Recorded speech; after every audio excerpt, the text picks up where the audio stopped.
कृषि बाँच्नु पर्यो तर कृषक बाँच्नु पर्यो। अब कृषक कसरी बाँच्ने? पहाडमा कृषक के भएर लासेर जाँदैछ?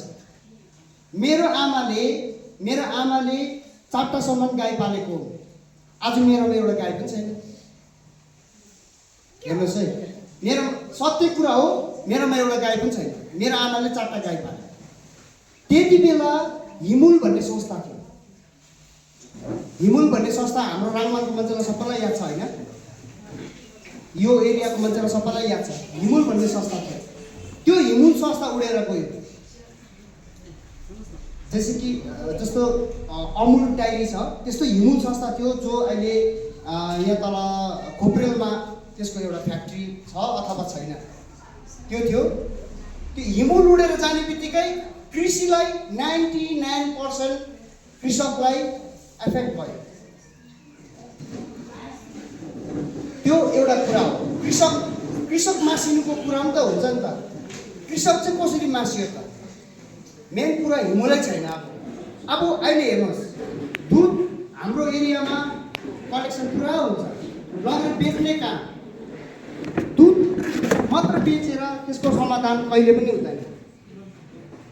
जस्तै फर इक्जाम्पल, एक हप्ता स्ट्राइक भयो अरे, एक हप्ता स्ट्राइक भयो भने दुध लगेर बेच्ने काम। तर त्यसको समाधान पनि छ। जस्तै यो एरियामा, यो हाम्रो जस्तै मानिलिनुहोस् सुकिया ब्लक क्षेत्रमा एउटा डायरी भइदिए, ठुलो डायरी, जहाँ चाहिँ दुधको पाउडर बनियोस्, दुधको चिज बनियोस्, दुधको क्रिम बनियोस्। जस्तो अमुल फ्रेस क्रिम भन्छ, त्यस्तो बनियोस्, जसमा कि दुधहरू चाहिँ लाखौँ लिटर चाहिँ प्रिजर्भ गर्नु सकोस्। आजको दिनमा हामीले तपाईँले चिलिम भन्छ, दुध चिसाउने चिलिम भन्छ। चिलिममा दुध चिसाएर कति दिन प्रिजर्भ गर्नु सक्छौँ? हप्ता दिन, 15 दिन, 20 दिन, 1 महिना। त्यहाँदेखिको बिचको जुन चाहिँ एउटा बिजनेसम्यान हुन्छ, बिजनेसम्यान कोल्याप्स भएर जान्छ। त्यहाँबाट बिजनेसम्यान कोल्याप्स हुनु नै यता तपाईँको कृषक कोल्याप्स भएर जाइहाल्छ। कृषक कोल्याप्स भएर जानु नै गाई पालन बन्द हुन्छ। गाई पालन बन्द हुनु नै यहाँको जति पनि हाम्रो युवावर्गहरू जो खेतीमा इच्छुक हुनुहुन्छ उहाँहरू पलायन हुन्छ। पलायन भएपछि यहाँनिर जङ्गल बेसी बढ्छ। जङ्गल बेसी बढ्ने बित्तिकै फेरि बाघ भालु लाग्नु थाल्छ, बँदेल लाग्नु थाल्छ, घर घरमै चितुवा आउनु थाल्छ। यो भइरहेको छ। तर हामीलाई मेन कुरा चाहिँ यो क्षेत्रमा एउटा राम्रो खालको डायरी भए अटोमेटिकली जुन चाहिँ हाम्रो साइक्लिङ छ, यो तपाईँको कृषकहरूको साइक्लिङ छ, कृषकहरूको साइक्लिङ चाहिँ चलेर छ। त्योसँग अब लास्ट म एउटै मात्रै सम्बन्धित कुरा भन्छु। त्यो सँगसँगै यो क्षेत्रमा कोल्ड स्टोरेज अनि सब्जी मन्डी भइदिएदेखिको सुगन्ध हुने थियो। अब यो कुरा चाहिँ फेरि पर्यावरणसँगै सम्बन्धित छ।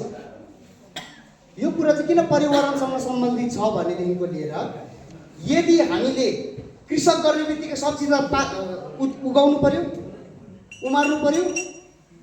सब्जी लगेर बेच्ने काम सिलगढी रेगुलेटर मार्केट, त्यहाँनिर कोसी सक्दा नसक्दा 20% ट्याक्स तिर्नुपर्छ। यो सत्य, ध्रुव सत्य। जस्तै म सपोज मानिदिनुहोस्, म व्यापारी अरे, म के को व्यापारी? इस्कुसको व्यापारी। अघि भन्नुहुँदै थियो कसैले भन्नुहुँदै थियो राङमाङ एरिया अथवा हाम्रो इन्डियापट्टि चाहिँ सब्जी कम्ती रोप्छ, उतापट्टि चाहिँ बेसी रोप्छ भन्नुहुँदै थियो। त्यसको पनि धेरैवटा कारण छ। अब यहाँबाट सब्जी लगेर सिलगढी लाने बित्तिकै पहिला चाहिँ उहाँहरूको ब्रोकर चार्ज 20% काटिहाल्छ।